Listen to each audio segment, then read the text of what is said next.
Hello friends and welcome to the Exams Made Simple, and we are back again with the Hindu complete newspaper analysis for 11th of March 2021। तो 11 मार्च 2021 का the Hindu newspaper analysis देखेंगे। शुरू करने से पहले आपको बता दूं कि यूपीएससी प्रीलिम्स की करंट अफेयर्स रिवीजन सीरीज भी हमने चालू की है, प्लस सीसैट का कोर्स चल रहा है ऑलरेडी। तो जो लोग ज्वाइन करना चाहते हैं they can join from the links in the description comment section below.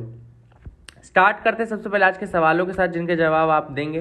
पहला सवाल है, the Miyawaki technique is primarily applied in which of the following areas. इनमें से कौन से एरियाज में मियावाकी टेक्निक अप्लाई की जाती है? Options are A self defence, B sewage treatment, C afforestation या D diplomacy in bilateral relations. Question number 2 is consider the following statements regarding the unlawful activities prevention act. UAPA के regarding statements हैं, आपको बताना है कौन सा statement सही है। पहला स्टेटमेंट कह रहा है, it empowers the government to designate individuals and organisations as terrorist and terrorist organisations respectively. दूसरा स्टेटमेंट कह रहा है, investigating officer can seize the properties that may be connected with terrorism without any prior approval. Which of the following are correct? One only, two only, both या none. Question number 3 is consider the following statements regarding the quad group of members. तो quad group of countries के बारे में statements है। पहला statement कह रहा है, India has logistic support agreement with all the other Quad members. दूसरा स्टेटमेंट कह रहा है, all Quad countries have been participating in the Malabar exercise since 2015। आपको बताना कौन सा स्टेटमेंट सही है? One only, two only, both या none. So these are the 3 questions for you today. Please do try to answer these questions in the comment section below. आगे move करते हैं, आज का मैप ऑफ द डे देखते हैं। आज का जो मैप मैंने उठाया है वो है बांग्लादेश का मैप। बांग्लादेश के मैप में क्या क्या चीज़ें, सबसे पहले तो उसके जो अलग अलग प्रोविंसेस हैं वो देख लेते हैं। जैसे सबसे पहले जो ऊपर हमारा टच होता है वो है रंगपुर प्रोविंस, उसका रंगपुर वाला रीजन है, ठीक है ना, रंगपुर वाला रीजन। और फिर उसके नीचे आप देखोगे राजशाही आपको दिख रहा होगा, ग्रीन कलर में राजशाही दिख रहा होगा। ऑरेंज में आपको माइमेंसिंग दिख रहा होगा, माइमेंसिंग वाला प्रोविंस आपको दिख रहा होगा। देन यहाँ पे सिलहट प्रोविंस दिख रहा है, ये सिलहट वाला रीजन जो बांग्लादेश का है, सिलहट प्रोविंस दिख रहा होगा।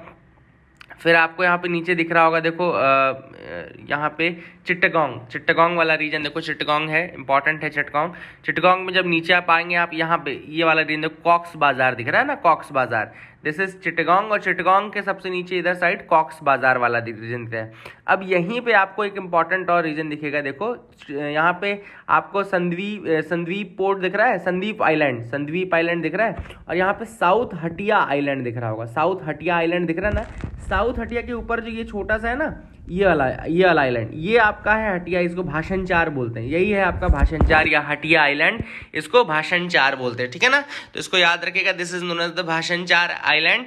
काफी इंपॉर्टेंट है। यहाँ पर क्यों इंपॉर्टेंट है ये? क्योंकि यहाँ पर रोहिंग्यास को ले जाया जा रहा है, ठीक है ना। जो रोहिंग्यास का रिहेबिलिटेशन या रीसेटलमेंट हो रहा है वो आपका हटिया या भाषण 4 आइलैंड में ही हो रहा है, ये याद रखेगा, ठीक है ना। चिट्टगोंग के नीचे यहाँ पे कॉक्स बाजार वाला रीजन है, ये भी याद रखेगा। यहाँ पे कुतुबदिया आइलैंड भी देखो है, यहाँ पे कुतुबदिया आइलैंड, संदीप आइलैंड, फिर यहाँ पे हतिया आइलैंड या भाषण 4, उसी को भाषण 4 आइलैंड बोलते हैं, उसी को हटिया बोलते हैं कुछ लोग।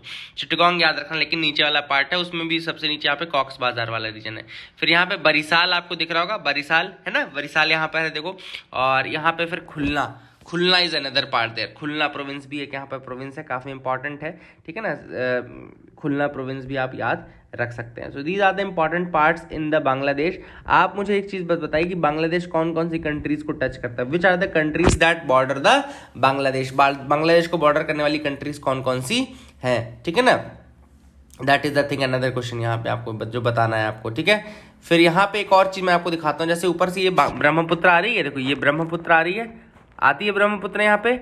और यहाँ पे देखो बांग्लादेश में जब एंटर कर गई तो इसका नाम जमुना बन गया, देखो यहाँ पे जमुना दिख रहा है, जमुना लिखा हुआ, तो वही ब्रह्मपुत्र ही थी, देखो ब्रह्मपुत्र ही थी। आगे यहाँ पे आते देन यहाँ पे आपकी ये 2 उसमें पार्ट में चली गई, तो मेन इधर आ गई जमुना, और इधर साइड वाली जो इधर ब्रह्मपुत्र ही बोल रहे हैं उसको, इस पार्ट में उसको जमुना बोल रहे हैं, ठीक है ना। फिर जमुना से इधर आई, देखो गंगा इधर से आ रही है, ये गैंजीज आ रही है, गैंजीज यहाँ आते यहाँ पे मिली, और यहाँ पे देखो ये दोनों मर्ज हो रही हैं, है ना। ढाका वाले रीजन, ढाका के पास ये दोनों मर्ज हो रही हैं और बन जा रहा है क्या? Padma. That is the thing which is important, यही मैं आपको बता रहा था। और यहाँ पर देखो ये ब्रह्मपुत्रा मेघना सिस्टम इसको बोलते हैं। इधर साइड गंगा इधर आया, जमुना इधर आया, यहाँ पे पद्मा बन गया। देखो this is the Padma part, this is also important, याद रखिएगा। ब्रह्मपुत्रा आता है, फिर दो में डिवाइड होता है, एक ब्रह्मपुत्रा के नाम से निकलता है, दूसरा यहाँ पे जमुना के नाम से निकलती है। जमुना मिलती है गैंजीज के साथ। अब जब जमुना गैंजीज के साथ मिलती है तो फिर क्या बनता है, जमुना गैंजीज के साथ मिलती है तो बनता है पद्मा, ठीक है ना। ये भी आप याद रखें। So this is another map which is important, जो कि आपको याद रखना है, ठीक है।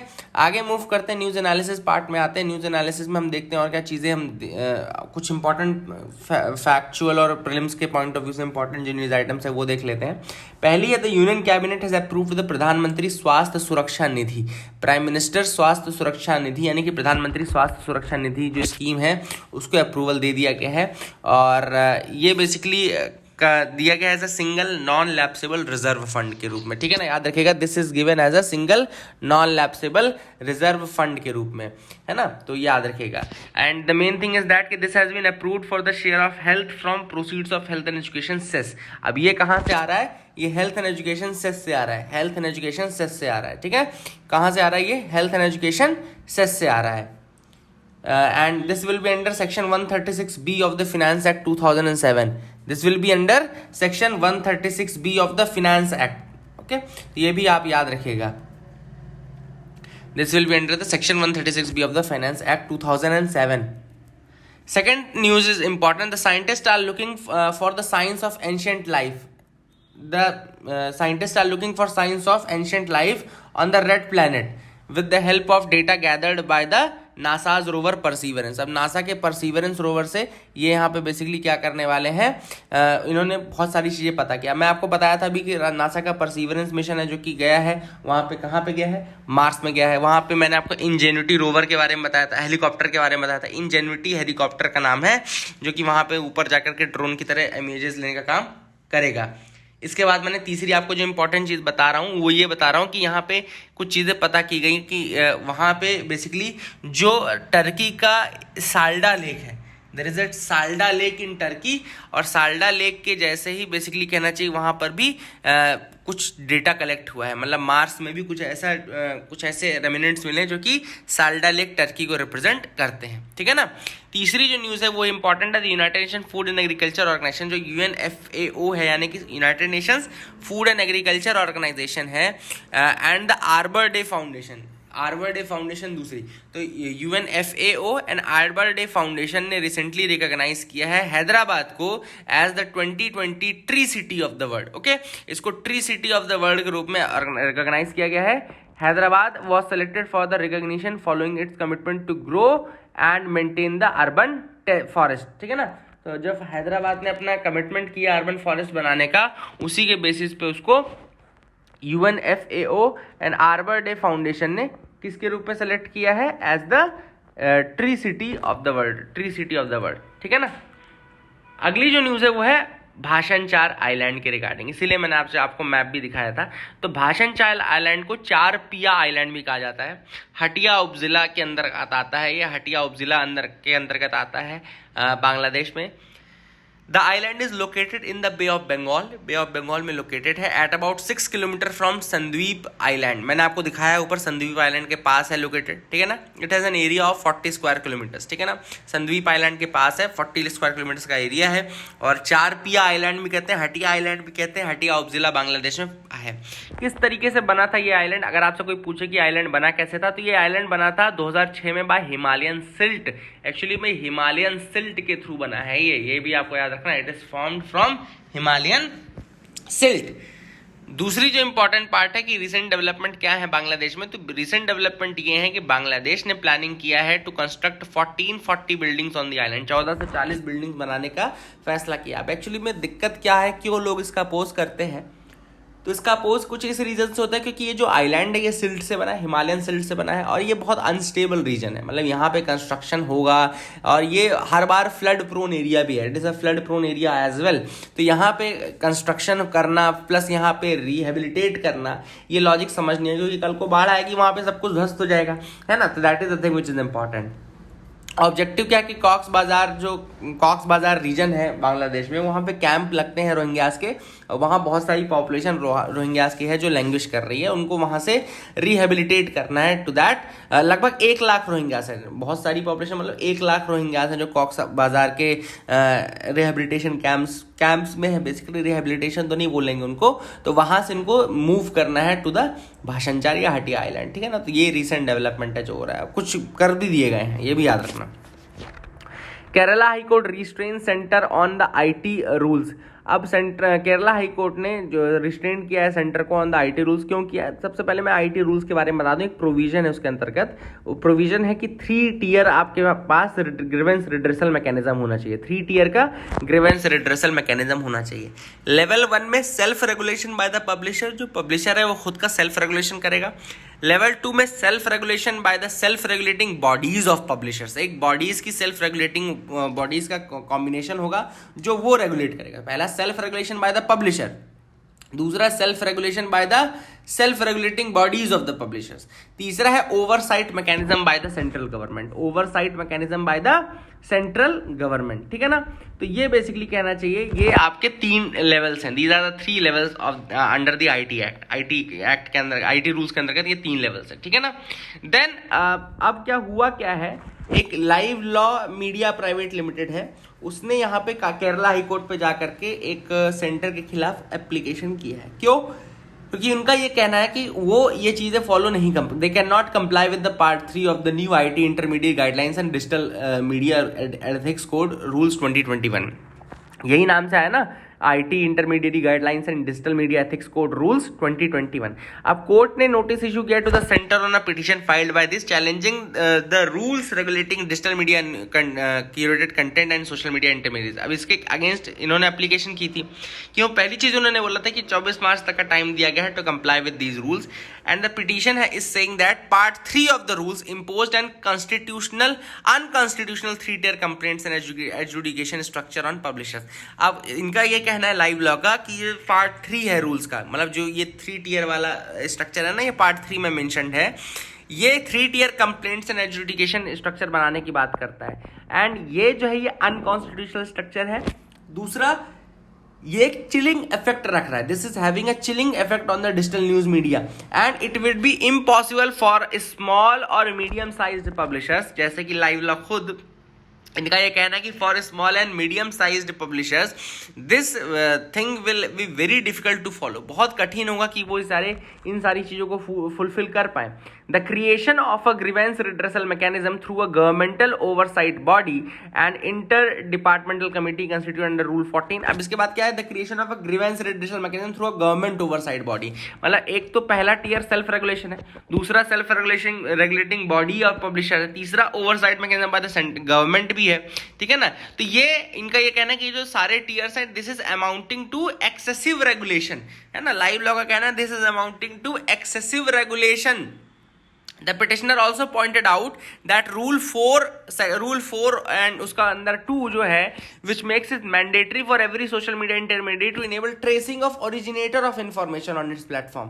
तो एक और रूल है रूल 4.2 जो कि ये मैंडेटरी करता है for every social media intermediary to enable the tracing of originator of the information. तो ओरिजिनेटर ऑफ द इंफॉर्मेशन जो भी है उसके बारे में बताना जरूरी है, ठीक है ना, उसके प्लेटफॉर्म में। तो उनके अकॉर्डिंग ये भी जो है वॉयलेट करता है आर्टिकल 19(1)(a) को, freedom of speech and expression. Right to privacy तो ऑलरेडी इसकी तो कोई वैल्यू ही नहीं है, खैर राइट टू प्राइवेसी की तो है ही नहीं, लेकिन हाँ इसकी freedom of speech and expression को भी वॉयलेट करता है, ठीक है। दीज आर द इशूज जिसके कारण फिर केरला हाई कोर्ट ने रिस्ट्रेंट किया सेंटर को ऑन द आईटी रूल्स, ठीक है ना। तो ये भी आपको याद रखना है।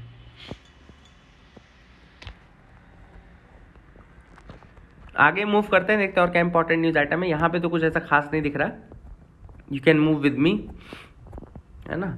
यहाँ पे एडिटोरियल में आते हैं। जो पहला एडिटोरियल हम डिस्कस करेंगे वो है रेगुलेशन रिडक्स। अब यहाँ पे क्या है, कल मैंने आपको न्यूज़ बताई थी जिसमें सुप्रीम कोर्ट में प्रशांत भूषण ने एक कंप्लेंट फाइल की थी कि इन्वायरमेंट, एक इंडिपेंडेंट इन्वायरमेंट रेगुलेटर की बात की थी 2011 में। लेफार्ज माइनिंग केस था एक्चुअली में, है ना। आप सबको पता होगा लेफार्ज माइनिंग केस, मैंने आपको बताया था लेफार्ज माइनिंग केस था जिसमें कि सुप्रीम कोर्ट ने 2011 में कहा था कि गवर्नमेंट को क्या करना है, गवर्नमेंट को एक इंडिपेंडेंट एनवायरमेंटल रेगुलेटर बनाने की जरूरत है, लेकिन गवर्नमेंट ने अभी तक नहीं बनाया। तो वही ऑथर ने ये आर्टिकल लिखा है कि an environmental regulator can only work if government sees the value of the nature. Government अगर नेचर की वैल्यू को समझेगा तभी ये रेगुलेटर बनेगा और काम कर पाएगा, ठीक है ना। ऑथर ने यहाँ पे गवर्नमेंट को थोड़ा सा और फटकार लगाई है, ये बोलते हो कि इन्वायरमेंटल इंपैक्ट असेसमेंट का ड्राफ्ट आया, EIA 2020 आया है ना, इन्वायरमेंटल इंपैक्ट असेसमेंट 2020, इसका ड्राफ्ट आया था रिसेंटली। उसमें एक तो उन्होंने ये एक्स पोस्ट फैक्टो अप्रूवल की बात कह दी, मतलब कि जो बिल्डिंग्स क्लियरेंस नहीं ले पाई, मतलब कि इन्वायरमेंटल क्लियरेंस अगर आपने नहीं लिया है और आपने अगर अपना प्रोजेक्ट कंटिन्यू बना लिया है तो अब आप उस प्रोजेक्ट को बनाने के बाद इन्वायरमेंटल क्लियरेंस ले सकते हो। अब आप बात समझो कि जो एक्सरसाइज पहले करनी चाहिए वो एक्सरसाइज बाद के लिए भी आपने अलाउ कर दी। दूसरी चीज उन्होंने ये बोला कि EIA it seeks to advance the goals, it makes no effort to disguise the desire to virtually eliminate civil society's role. मतलब इसमें कोई भी ऐसा प्रावधान नहीं है जो कि इन्वायरमेंट को वैल्यू देने वाला लग रहा हो। ऑथर ने इसकी मतलब क्रिटिसाइज करते यही कहा है, it does not encourage the public to voice its views and report violations. सबसे पहली चीज कि ये पब्लिक को ही मतलब कि वो नहीं करता है, मोटिवेट नहीं करता है, इनकरेज नहीं करता है to public its views and to report the violations, ठीक है ना। एंड जो इंडिपेंडेंट स्क्रूटनी थी प्रपोजल्स की या इंडिपेंडेंट स्क्रूटनी थी प्रोजेक्ट्स की, वो थोड़ा वीक हो गया है इन दिस EIA 2020 ड्राफ्ट, ठीक है ना। तो वही ऑथर ने कहा कि पहले तो पब्लिक का रोल बहुत खत्म कर दिया गया है, देन इंडिपेंडेंट स्क्रूटनी जो प्रपोजल्स या प्रोजेक्ट्स की होनी थी वो भी अच्छे से नहीं होगी, ठीक है ना। In fact EIA process especially after the notification in 2006 has been heavily critiqued for conflict of interest also। तो conflict of interest भी यहाँ पे एक आता है, मतलब कि the proponent of a project is responsible for producing the EIA report। मतलब जो प्रोजेक्ट conflict of interest क्यों कि जो प्रोजेक्ट बना रहा है वही EIA रिपोर्ट लाएगा, ठीक है ना। जो प्रोजेक्ट का प्रोपोनेंट है वही रिस्पॉन्सिबल है for producing the EIA report. तो भाई conflict of interest तो होगा ही कि अगर आपका प्रोजेक्ट है और आप ही उसके मतलब आप प्रोपोनेंट है उस प्रोजेक्ट के और आप ही मतलब उसको ये कर रहे हो, तो आप तो ऑब्वियस सी बात है ना कि you will be giving the clearances, ठीक है ना। ये आपको याद रखना है। एंड प्रमोटर्स के फेवर में बहुत ज्यादा रहता है, EIA report is also very much in favour of the promoters, ये भी आपको पता होना चाहिए। The centre reversed the apex court on the question of forming an independent regulator. अब इंडिपेंडेंट रेगुलेटर को बनाने की बात की थी इन्होंने, तो अब सेंटर का क्या कहना है कि उनका हमको ये लगा कि लेफार्ज माइनिंग केस में आपने जो बोला वो मेयर मतलब रिकमेंडेटरी था, मतलब कि इनका सेंटर का ये कहना है कि आपने जो हमको लेफार्ज माइनिंग केस में बोला था कि ये इंडिपेंडेंट रेगुलेटर बनाओ, हमको लगा कि आप मेयर एक सजेशन दे रहे हैं और हमने सोचा फिर हमने उसको नहीं बनाया। तो this is something which the government attitude very casual, बहुत कैजुअल एटीट्यूड है गवर्नमेंट का, है ना। और ये जो EIA प्रोसेस है वो काफी उसकी क्रेडिबिलिटी खत्म होती जा रही है। देखो लिखा हुआ है the lack of credibility of the EIA process leading to reports that are often produced with the help of dubious expertise and manipulated data. तो कई बार ऐसा भी है कि रिपोर्ट्स कई बार EIA clearances dubious expertise and manipulated data के थ्रू भी दिया जा रहा है। तो ये सारी चीजें जो है ऑथर ने यहाँ पे बताई है। अगला आर्टिकल जो हम देखेंगे वो है a case for a revamped need based PDS। अब क्या है, इकोनॉमिक सर्वे ने इस बार क्या बोला है, it has tabled in parliament in अभी रिसेंटली जो है इकोनॉमिक सर्वे, उसने बोला कि काफ़ी ज़्यादा इंडिया का जो पैसा है वो फूड सब्सिडी बिल में जाता है। Lot of money is going in the food subsidy bill, है ना। एंड ये बहुत ज़्यादा अनमैनेजेबली लार्ज हो गया, it has become unmanageably large. And during 2016-17 to 2019-20 the subsidy amount clubbed with loans taken by the Food Corporation of India under the National Small Saving Fund towards the food subsidy, it was in range of 1.65 lakh crore to 2.2 lakh crore। मतलब कि देखो कितना ज़्यादा amount का पैसा जो है it was loan taken by the food corporation of India under the national small saving funds, ठीक है ना। काफ़ी ज़्यादा फूड काउंसिल ऑफ इंडिया जो है फूड कॉर्पोरेशन ऑफ इंडिया जो है उसके द्वारा लोन लिया गया, ठीक है ना। ऑथर ने यहाँ पे क्या किया कहा है कि नेशनल फूड सिक्योरिटी एक्ट के अंतर्गत अगर आप देखो तो हायर बहुत ज्यादा रेट ऑफ ड्रॉल है, जो रेट ऑफ ड्रॉल है that is very very high. अब क्यों इतना ड्रॉल हो रहा है? क्योंकि ऑब्वियसली बात है फूड ग्रेन्स की जो रिक्वायरमेंट्स उसको पूरा करने के लिए काफ़ी फूड ग्रेन्स का ड्रॉल किया जाता है। फूड कॉर्पोरेशन ऑफ इंडिया से भी काफ़ी ड्रॉल किया जाता है। क्यों? क्योंकि 2013 में अगर आपने देखा, जब नेशनल फूड सिक्योरिटी एक्ट आया, धीरे धीरे उसका मैंडेट बढ़ता गया, है ना। हर बेनिफिशियरी को 5 kg राइस और वीट दिया जाता है, ऑब्वियसली बात है। इसके अलावा जो फैमिलीज कवर हो रही हैं वो भी काफ़ी ज़्यादा अमाउंट की फैमिलीज कवर हो रही हैं। ऐसा नहीं है कि, है ना, 10% 5% फैमिलीज हैं, है ना। 2/3 फैमिलीज को अगर कवर करना है किसी चीज़ में तो काफ़ी ज़्यादा इंडिया में इतना कॉस्ट आएगा इसका। देन दूसरी चीज़ ऑथर ने यहाँ पे जो बोली है वो ये बोली है कि इशूज़ क्या क्या हैं इस पूरे पीडीएस सिस्टम में। सबसे पहला, अब आप मेन तो अब आया, सबसे पहला इशू ये है कि जो सेंट्रल इशू प्राइस है, CIP उसको बोलते हैं। जैसे कि अगर आपने देखा हो कि जो नेशनल फूड सिक्योरिटी एक्ट है उसमें बोला कि चावल जो है वो 3 रुपए किलो आएगा, गेहूं आपका 2 रुपए किलो आएगा, और कोर्स ग्रेन जो है वो 1 रुपए किलो आएगा, है ना।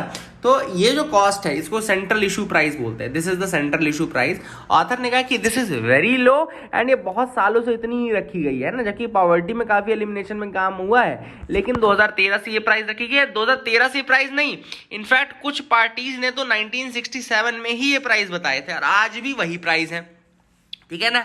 दूसरी जो इशू है मेजर वो ये है कि जो स्टेट्स हैं, there is a variation in the retail issue price of rice and wheat from nil in states such as Karnataka and West Bengal for priority households and Antyodaya Anna Yojana ration card holders ₹2 for both the category. मतलब कि कुछ states में तो नील है, पैसा ही नहीं लिया जाता, जैसे कि कर्नाटका हो गया, वेस्ट बंगाल हो गया, तो वहां पे प्रायोरिटी हाउस होल्ड और Antyodaya Anna Yojana ration card holders के लिए फ्री में मिलता है। उड़ीसा में 1 रुपए का मिलता है दोनों कैटेगरीज के लिए, है ना, बेनिफिशियरीज को।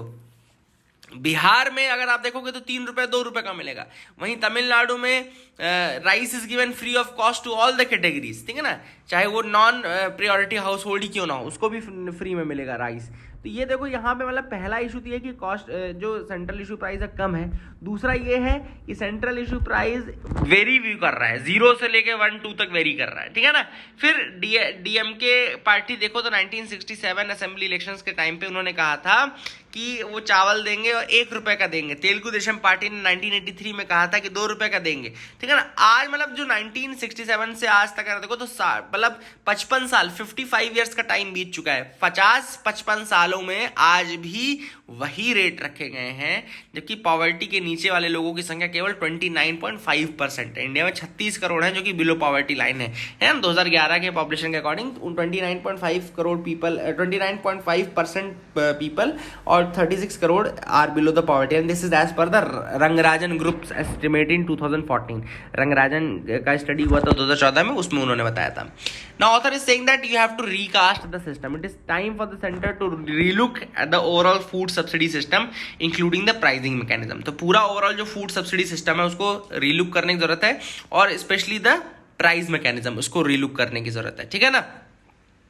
एंड ऑलरेडी कई लोगों ने should revisit the NFSA norms and coverage. जो नेशनल फूड सिक्योरिटी एक्ट का कवरेज है वो भी काफी ज्यादा है। अभी जो कवरेज है वो 2/3 मैंने बताया ना 67% के आसपास है।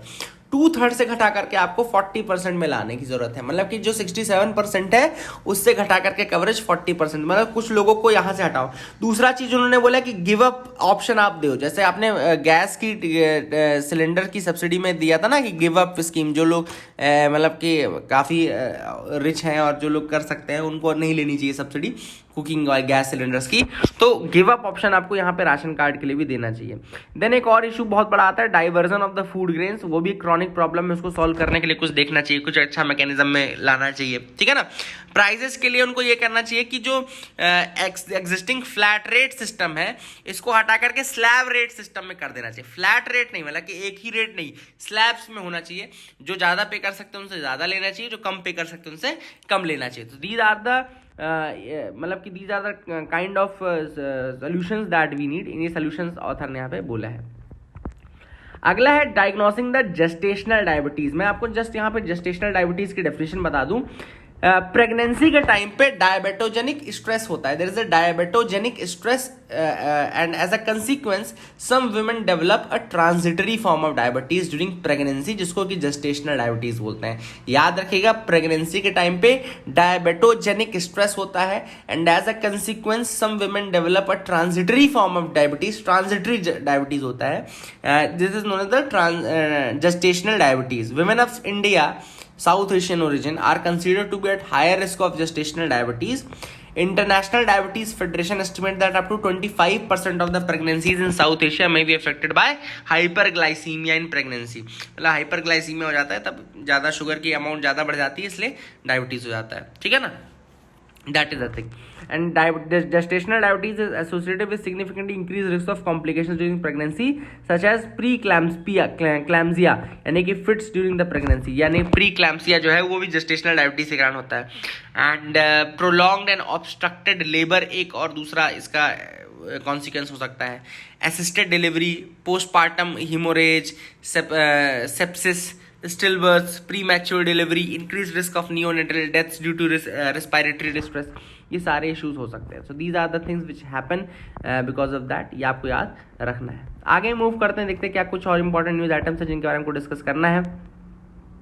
Let's see ahead. यहाँ पर Lok Sabha gives approval for national capital territory bill. तो ये नेशनल कैपिटल टेरिटरी बिल क्या है? लोकसभा ने अप्रूवल दिया है नेशनल कैपिटल टेरिटरी बिल को. नेशनल कैपिटल टेरिटरी बिल क्या है? Actually it is seeking to regularise the unauthorised colonies that existed in the national capital territory of Delhi as of on June 1, 2014. जून 1, 2014 के पहले जितनी भी अनऑथराइज्ड कॉलोनीज थी that existed before the 1 June 2014, उनको regularise करने के लिए ये बिल लाया गया है.